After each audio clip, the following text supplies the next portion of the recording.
نحمده ونستعينه ونستغفر ونعوذ بالله من شرور أنفسنا ومن سيئات أعمالنا من يهده الله فلا مضل له ومن يضلل فلا هادي له وأشهد أن لا إله إلا الله وحده لا شريك له وأشهد أن محمدا عبده ورسوله يا أيها الذين آمنوا اتقوا الله حق تقاته ولا تموتن إلا وأنتم مسلمون. Today we are dealing with the Arabic lesson. What lesson number are we on today? 20. الدرس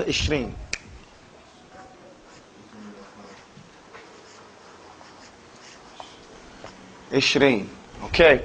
Now the 20th lesson. This is the 20th lesson. We should be very familiar. We're taking it, some people might be thinking that we're going too slow with regards to two things here. Alamat, or the signs of raf'ing. And the reason why I'm taking my time, our time, to do this part is because you have to be strong-footed, solid, grounded, in this science before you can move on to the next subject, which would be the signs of nasbi and these types of things like that. And so because a lot of this is brand new to the person, it takes some time for it to settle in his mind. And so those of you all who already have it strong, spend this time to get it even stronger, to make sure that you fully understand every word in the poem and every objective of the line. Okay? So, just to go over the poem again. إن الكلام عندنا فلتستمع لفظ مركب مفيد أقسامه التي عليها اسم وفعل ثم حرف فالاسم بالخفض وبالتنوين أو دخول ال يعرف فقف وبحروف الخفض وهي من إلى وعن وفي ورب والباء وعلى والكاف واللام واو وتاء ومذ ومنذ ولعل حتى وفعل بالسين سوف وبقد فاعلم وتأنيث ميزه ورد والحرف يعرف بأن لا يقبلا لاسم ولا فعل دليل كبالا. Which reminds me, if you have come up to speed where we're at, review the past lessons also to make sure that you fully understand those. Those people who are on the internet, if you have any questions about those past lessons also, make sure you ask those questions so that you can get up to speed. There's no benefit in studying something that you haven't fully devoured in language. Devour it up to the point where you're at. It's better. قَلِيلٌ قَرَّ خَيْرٌ مِنْ كَثِيرٍ فَرَّ. We always go back to what the principles and the minhaj of studying is. A little bit made strong is better than a lot that runs away from you.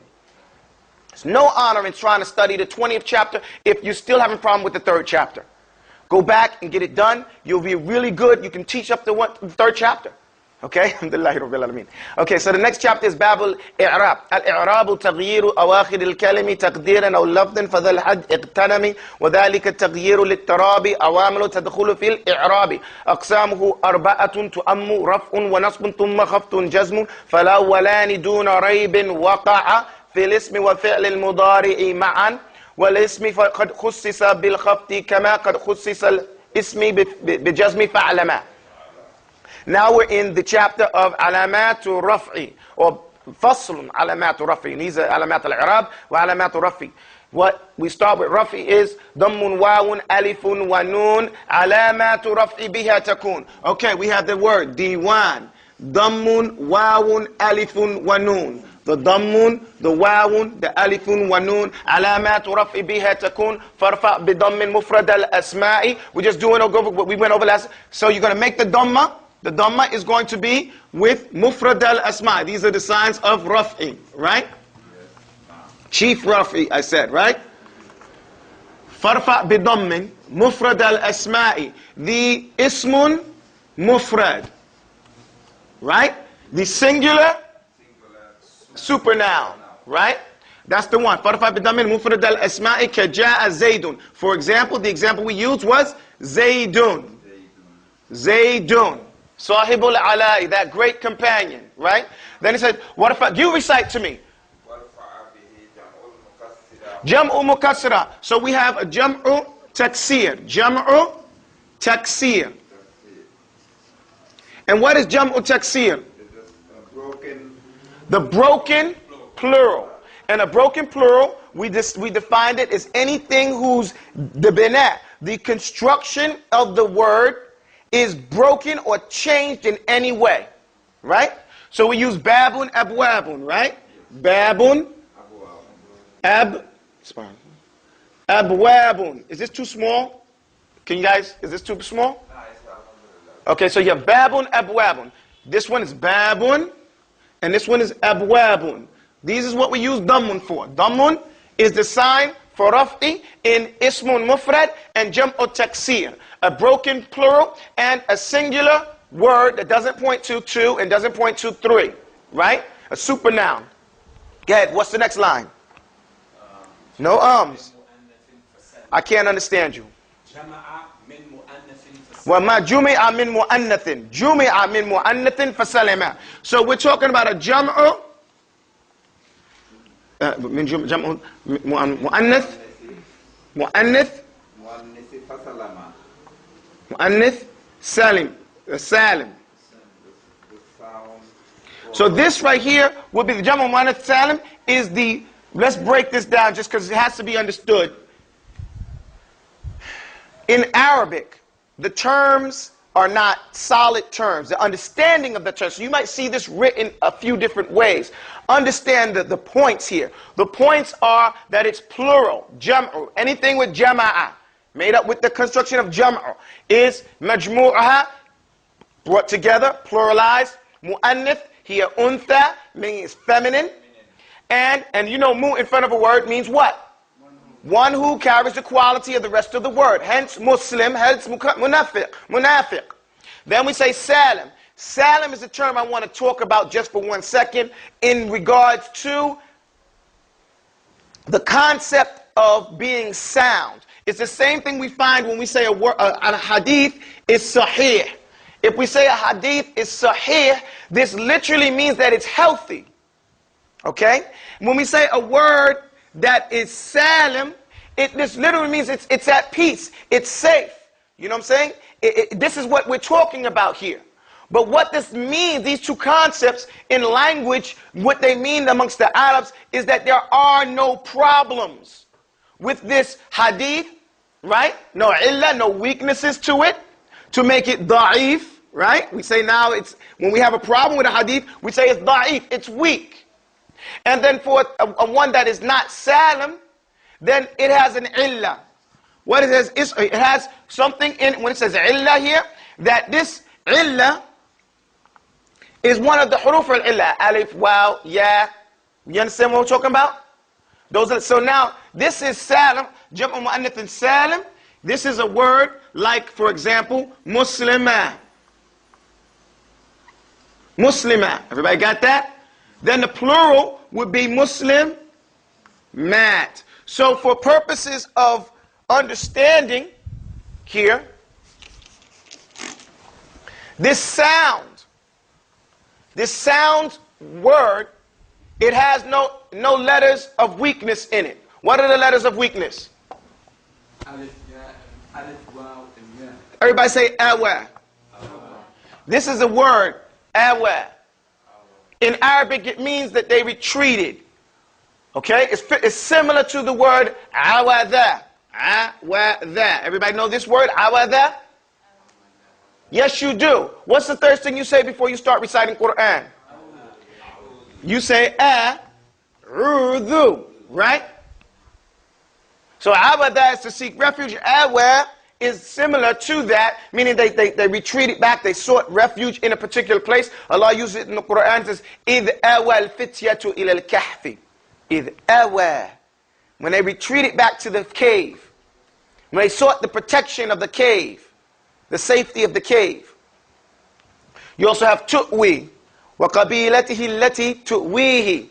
The tu'wi, this is also the place that they sought the protection of their qabila. This word awa explains that each one of these letters, this alif, this waw, don't write. I want you to pay attention. Once you understand it, then you write. Okay, that's the purpose. You write after you fully understand it, and then you write down from your memory. And then if you need help, then you ask questions. That's the adab of writing. But if you write while you're still trying to get it, you may not get it. You understand? Always first, remember, writing is the last part in the highest stage of education. Allama bil qalam. And when we went over the tafsir that we explained that writing is a way of learning. You learn through listening, you learn through watching, you learn through communicating. And the greatest part of that is when you can write about it. So listen, watch, articulate, and then write.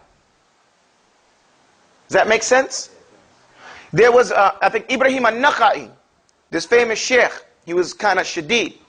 If he saw someone start writing while he was teaching, he would grab his shoes and run in his home. He wouldn't allow that. Some people are different about it like that. But that's just some of the adab. You have to feel it out. I want you to understand concepts, because we're learning concepts here. You have to understand the concept. And I veer off to these sometimes looking like a sidebar, but I want to teach you a principle in a way that you can use it in many different ways. What you're doing when you come to learn is you're getting tools. We are in ilmu ala. Remember ilmu? How much is ilm? Ilmu al-ilman. There are two types of knowledge. Ilm, ilman. The first ilm is the ala, the knowledge of the utensils, the tools that you need. And then ilmu ghaya. The second ilm is the objective. And the objective of all studying is to understand the Quran.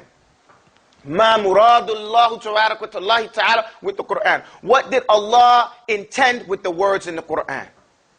That's what we're doing here. It's the only reason we study it. Right? Okay, so pay attention. The concept here is, I said these are weak letters, right? Then I used the word awa. The first reason why I used a word, a real word, is so that you can have a way to reflect back on that word, on those letters. This word encompasses those three letters that are considered weak letters. The meaning of this word encompasses what these three letters do. I said they retreated back. They sought the protection of. These three letters constantly seek the protection of each other. So when you see one, qala, in a word, when it changes, that's only when it has a fatha.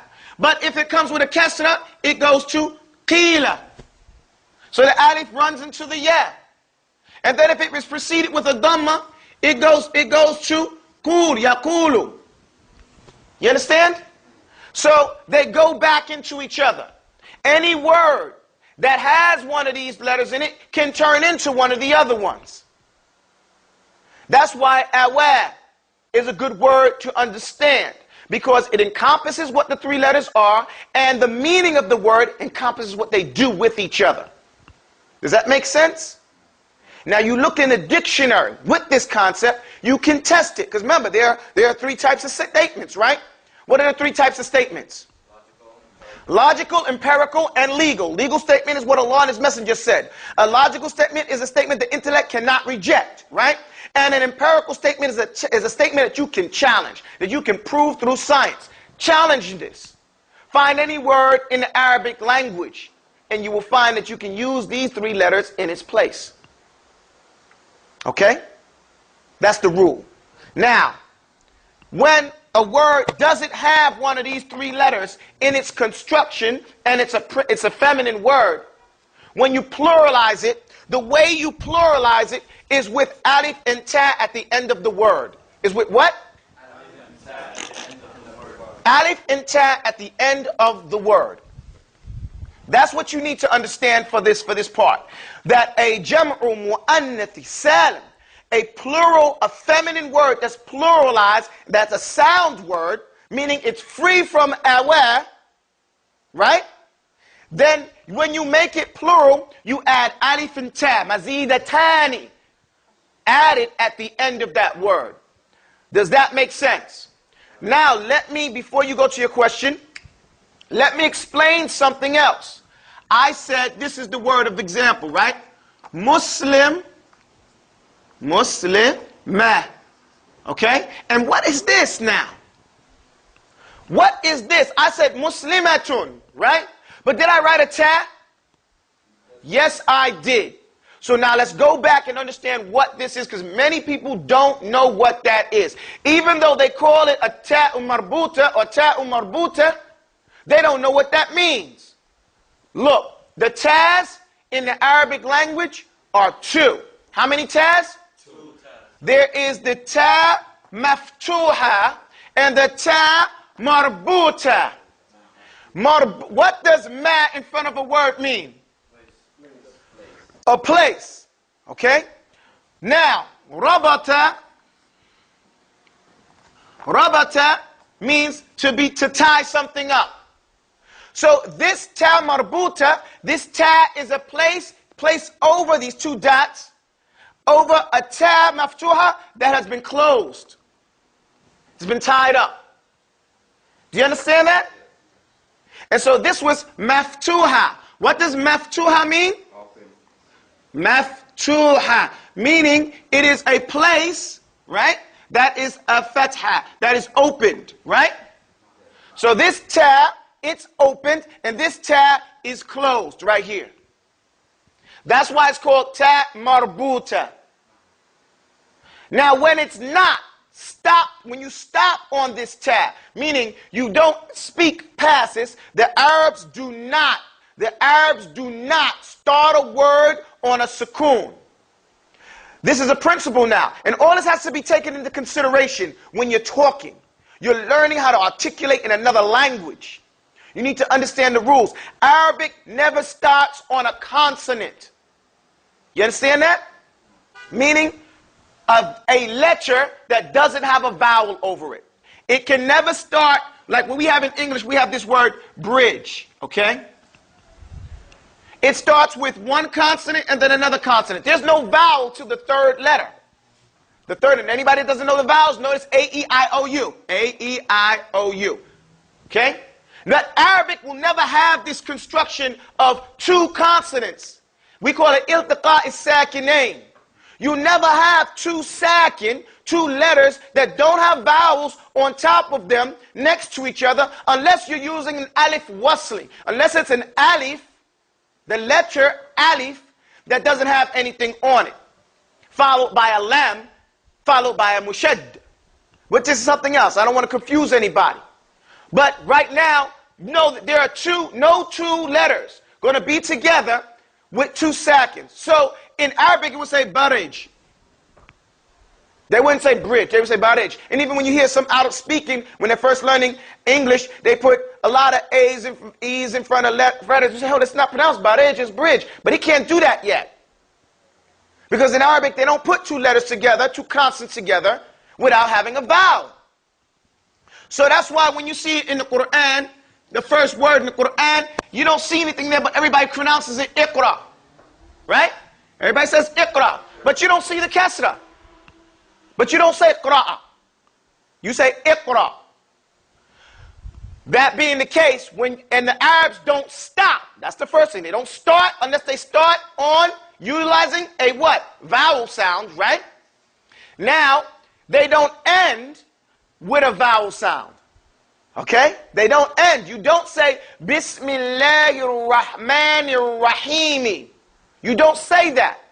If you say that in Arabic, you have made a serious mistake. Because in Arabic, you do not stop on a vowel sound. In poetry, you might be able to get away with it, because it's called a poetic license. However, in normal speech, it is ugly, it is not acceptable. Remember what grammar is. Grammar is the science through which we learn what is to be put forward and what is considered ugly in language. Right? That's what grammar is. We say, because we don't talk about, say, we here. We don't say that. We say we are here. So you have to teach a child in language that's not promoted in that way. We have to say we and use the be verb. And when they say, okay, we be here. The child is learning what is to be promoted and what is to be refrained from doing. Likewise, in Arabic, you don't say Bismillahir Rahmanir Rahimi. You don't stop on a vowel. Likewise, if you were continuing, you would say Muslimatun. And you pronounce the ta marbuta like it's a ta. But if you stop and you say Muslimah, now you don't stop utilizing the vowels and you say the letter as though it is a ha. Because if you take the two dots off of the ta marbuta, it is now a ha. And it should be read like a ha. From the bottom of your throat. Ha. Everybody say ha. So you say Muslimah. And you have to give that extra blow of air. Muslimah. Now, a lot of people come over to this country, people coming from Arab lands, and they notice that Americans don't pronounce the last sound. They don't pronounce the last consonant of an H, the ha. So they'll write their name. They'll say, okay, my name is Muslimah. And they won't put the ha there because you can't pronounce it. You know? So that's why you don't see it sometimes in transliteration. But nonetheless, in Arabic, it is there. It is to be promoted and to be spoken with. Does that make sense? Okay, now I went all around that way because we want to pay attention to what? Details. Yes? Okay, the word of... No ums. The first word of there is a singular word, right? Yes, ma'am. The second word is plural. A broken plural. Right, broken plural. And what's the third one? The third one, Word. it is a sound plural, feminine, sound plural, a sound feminine plural. A sound feminine plural. Just like you did in English, and just now, you said this was a broken plural. In English, how we set our words up is backwards from Arabic. Like, for example, when we say, Abu Tawbah came, you put the actor, then the action. In Arabic and most other languages that are very clear, they put the action and then the actor. That's easier for the mind. Here, we put, it's a plural that's broken. Okay? But you pronounced it and said it's a broken plural. Right? Because that's how we understand it in English. Likewise, it's a jam'u mu'annath salim, but we say a sound feminine plural. We go the opposite way in understanding it. Sound, because the first thing is that it's sound. It doesn't have any ismu illa. We don't have any weak letters in it. The next thing is that it's feminine. Then the next thing that it is plural. Okay? Any word that is broken in its construction for any reason, it is called jam'u taksir. Oh no, I'm sorry, maybe I didn't hear your question. Okay, any word that's broken. The last class, you were saying on the board that when you find a broken plural, it's a feminine word. No. That's not what you were saying? No, if I did say that, that was a mistake. If I said that anytime you see a broken plural, it's a feminine word, that's a mistake. What is correct is that anytime you see a broken, any change in the plural of a word, meaning in the body of the word, then that word is considered a broken plural. Okay? Now, a sound feminine plural is a word in its singular is feminine. Okay. Like Muslimah. It's a single word, but it denotes femininity. Okay? This could be ismun mufrad, a singular word. Okay? However, it's feminine in meaning. Okay. So when we make it a plural, it becomes a sound feminine plural, and we add on the end of this the alif and ta to make it clear that this is a sound feminine plural. Does that make sense? Okay. Now, the only thing that I can bring you to understand also is that plurals are considered feminine in another way when we talk about jins, gender. Everything is masculine or feminine in the Arabic language. So plurals would be considered like this is a feminine. Like you say books, you say hiya, meaning they are, but that is feminine. But that's not what we're talking about here. That's on another whole type of understanding. How you would say Muslimah? How would you say Muslim as men? Like a lot of men?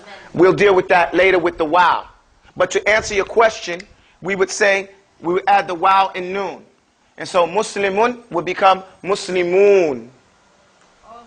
You understand? So everything in Arabic that's broken is usually referred as a feminine word. Like, No. Like you have boats. Right. That's, they usually name it a feminine word. Right. Feminine name. No, let's do this, because you're getting confused on one thing. The thing that you're confused about is every word in Arabic is either masculine or feminine. Okay? In and of itself.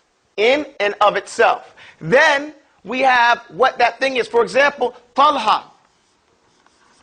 Talha is a feminine word in its construction, but it denotes a masculine. You understand where I'm coming from? Talha is a man's name. But it's a feminine word because of the Tara Mabuta here. Do you understand? Or like you want to say bait. Bait is a house. Or the sun, for example. The sun is what it is. It's something dealing with the earth. But it's considered feminine. You understand what I mean? So the earth is considered feminine. Water, anything on your body that's in twos, you know, and everything is considered feminine. So your hands, your feet, your ears, these are feminine, but your head is not. Does that make sense? If I have a bunch of pencils, is it considered feminine? If you have a bunch of, you will say hiya aqlam. You will say they are pens or pencils, right? But that's dealing with, that's a whole different, that's in reference to the nature of those things. But the pencil in of itself is not feminine. No. You understand what I mean? Here we're talking about words, a jam'u salim, a sound feminine plural. We don't mean that at all. We're not even talking about that. What we're talking about, the word in and of itself is feminine. Like a woman's name. Like Muslimah. She is the woman. It refers to a woman that is Muslim. Wa alaikum assalam wa rahmatullah. Do you understand that? So, or mu'minah. It refers to a believer that is feminine. That's what we're talking about. We're not talking about plurals being feminine or some words, hands, you know. Okay, but the last class that you were doing, that's what me and saying it was confused. We were like, what? Because the way you interpret, the way you put it over, it sounded as every plural was feminine. You understand? I do understand what you're saying, but do you understand what I'm trying to explain to you now? Okay, because there's a difference in how you refer to the words. Okay? Does that make sense? Maybe I'm giving too much. I don't want to confuse. I don't mean to confuse you.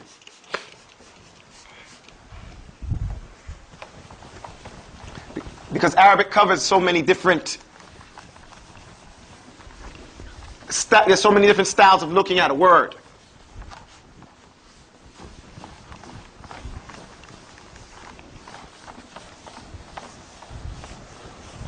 Okay, now, what's the next part of the poem? Recite the whole line again. It says, ضم واو ألف ونون علامات رفع بها تكون فارفع بضم مفرد الأسماء كجاء زيد صاحب الألاء. Go to the next one. وارفع به. نعم. مؤنث فسلم. كذا المضارع الذي.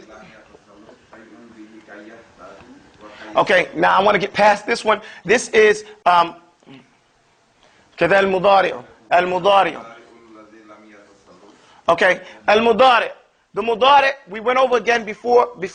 Al-Mudari' is a word that is in the present going into the future tense. I'll keep it simple like that. Okay? Now, it is recognized by this construction. You can say anata. Everybody say anata. Or you can say nati. And nati and anata, they give you the letters. Just like we said awa. When the word is preceded with an alif or a noon or ya or ta, noon, alif, you know, ta, ya, in front of the word, then that is a word. That is the way you can tell that word is in the present going into the future tense. Okay? For example, we'll use the word fa'ala. Okay? So if we say yaf'alu, wa taf'alu, wa naf'alu, wa تفعل. No, I said يفعل تفعل. Huh? أفعل. نعم. أفعل.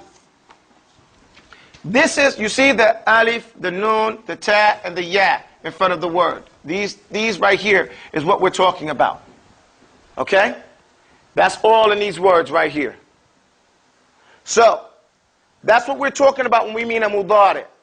A word that has this precedes, and usually it has a fatha over it. Normally. Is everybody with me so far? Okay, so we've seen these words before. When you have a mudari' that doesn't have anything connected to the lam of the letter. The lam of the letter is the third radical, right?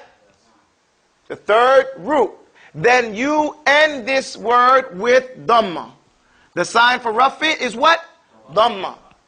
It's always going to be dhamma. If it's not dhamma, there has to be a reason why it's not dhamma. Does that make sense? Yes. Okay, that's what this means here. These are all the signs for raf'i using dhamma.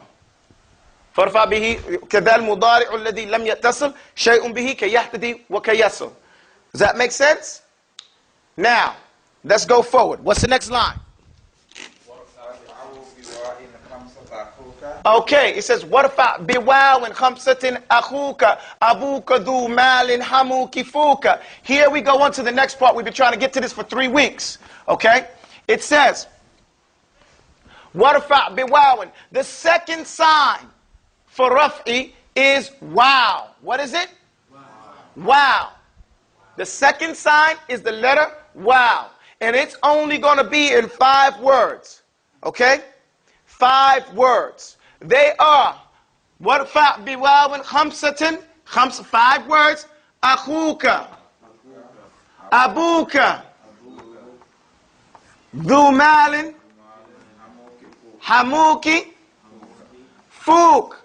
Okay? So, here goes 5 words. This word, everybody knows this word. What's happening, akhi? Everybody says that all the time. What's happening, akh? Everybody knows that word. So, akh means brother. If you say it when it's going to, there's some condition. You have to, there's a construction called a prepositional clause. We say prepositional clause, right? A prepositional clause is that a word is attached to another supernoun. Okay? That a word is attached to another noun. For example, we say, this is Abu Tawba's pen. You see I put that S there? Whose pen? Abu Tawba's. We don't say the pen of Abu Tawba. That's long and lengthy. We say Abu Tawba's pen. So who's it? Your pen. We say that, your pen. So you say, my brother, you say akhi. If you say your brother, you would say ahuka. Ahuka. The ka here represents your. Okay? That's what ka at the end of that word means. Your. Ahu, this means brother. But the waw lets you know that it's in the raf'i, so it means the brother of you. You understand? So you could say akhuka. What's another construction? You could say akhukum. Yours, brother. Or their brother. Akhuhum. Their brother. Akhuna. Our brother.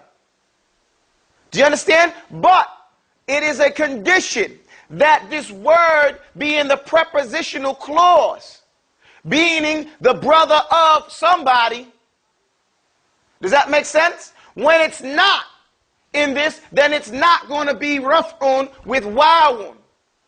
If you just say any brother, then you say akhun.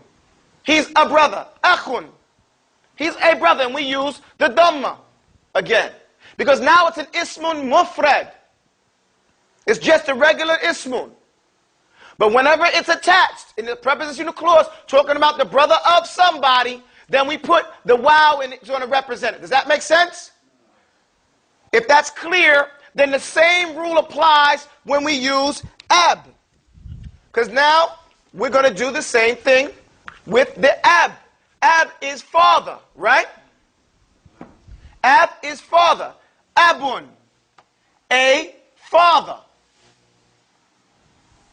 Somebody's, what is he? He is abun. He's a father. However, if you want to say he's your father, then you would say abuka, or abukum, or abuhum, or abuna. If it's not connected in the prepositional clause, then it's not going to be with the wow. It's going to be abun. Now let's go to dhu. Dhu only comes, for your purposes, dhu only comes, meaning the possessor of something. What? For your reading right now. I don't want nobody to say, well, I learned later on. Right now, we're going to keep it simple. I don't want no more confusion like we had with Jamal Taksir. Okay? Listen. Dhu means the one who possesses such and such. He has that. Okay? So, dhu, what does it mean? The possessor of. So it wouldn't be dhuka. It wouldn't be dhukum. And it wouldn't be dhuhum. It wouldn't be the possessor of you. You don't use the Arabic language like that. It would have to have something that would be able to be possessed. Some inanimate object, let's say, for example. Give me an inanimate object. Dhul qalam. If he's known for having a pen all the time, then you could call him Dhul qalam, the person who always has the pen. Or if he always got money, you call him Dhul mal. Okay, the guy that got money. Do you understand where I'm coming from? Yes. It means the companion of that thing. Okay? Does that make sense? Yeah. So it has to be something, and there's another condition when you deal with dhu. The other thing being referred to has to be definite. Has to be definitive. What we're talking about, either with alif wal lam, or it might be with, if you don't put the definitive, then what do you have to have? You have to have tanween. It has to have kasratan. You say dhu malin, or you say dhul mal. One or the other. Does that make sense? Yes. Everybody clear with me? Because remember, we have alif wal lam, tanween, or alif wal lam, or tanween. What be tanweeni, aw dukhuli al. If we have tanween, aw dukhuli al. So it's dhul mali, aw dhu malin. The next one is hamu. Everybody say hamu. Hamu. The hamu, this is the hamun, I should say. Hamun is spoken about in the hadith, authentic hadith. And ham, the hama is the brother-in-law of the wife. Meaning her husband's brother. Can a man have a ham? No. No, he can't. And I know I'm not pronouncing the word the way it's written. I want you to understand something right now. That's what I'm trying to do. Keep it simple. So, when we use it, you would say, hamuki. Your brother-in-law. That's why in the poem it says, dhu mal hamuki fuka. Hamuki, your. Feminine, talking to a woman only, your brother-in-law. As the Prophet said, Al-Hamul Maut. The brother-in-law is death for the woman. She shouldn't be around her brother-in-law like he's her near relative. He's somebody that can marry her. Usually, if anybody she's going to be more attracted to, it's going to be her brother-in-law. Why? Because he looks and smells and acts like her husband. And he has the same inclinations. So the Prophet said, watch out. Because you see a lot of times, we see a lot of people doing that. They go around their brother-in-laws like he's cool. He ain't cool. You don't let your wife go uncovered around your brother. Not that you suspect ill from your brother, but the Prophet warned us. He said, Al-Hamul Maut. He said the brother-in-law for the wife is a fitna, like death to her. So you better recognize and protect your wife from that. Let her go uncovered and be around and come in the house. No. So, hamuki, for this construction here.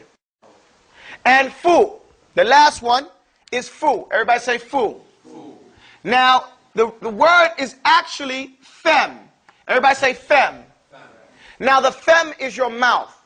Fem. You can use fem, you never have to use fu. You never have to.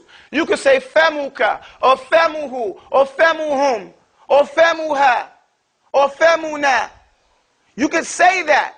However, when you also can, since we're learning the language, you can say fu. And you, in reference to it, again, fuka, fuhum. In this construction, then you have to put the wow. If you've dropped the meme, then you add the wow if it's going to be in a state of raf'i. Does that make sense?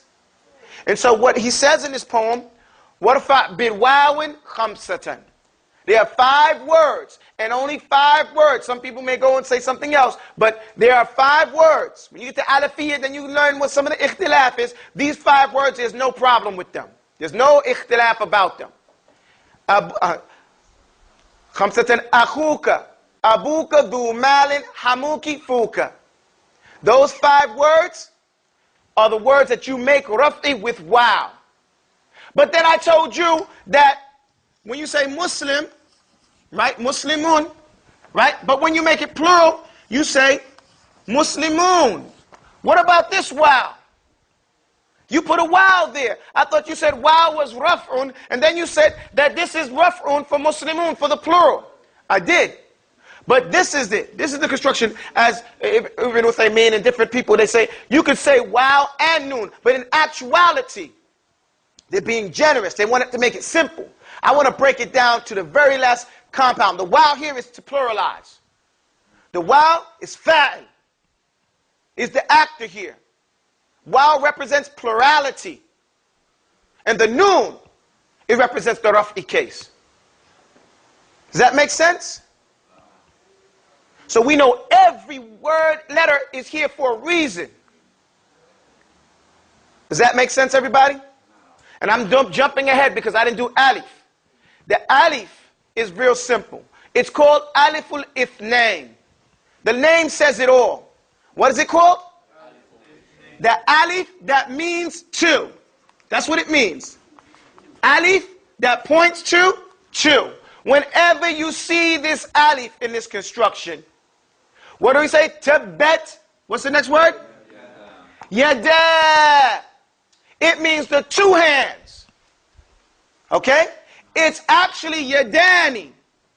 But because it's a prepositional clause, a prepositional clause, meaning the 2 hands of somebody, it's the noon is dropped and you say yadahu, Abi, Lahab.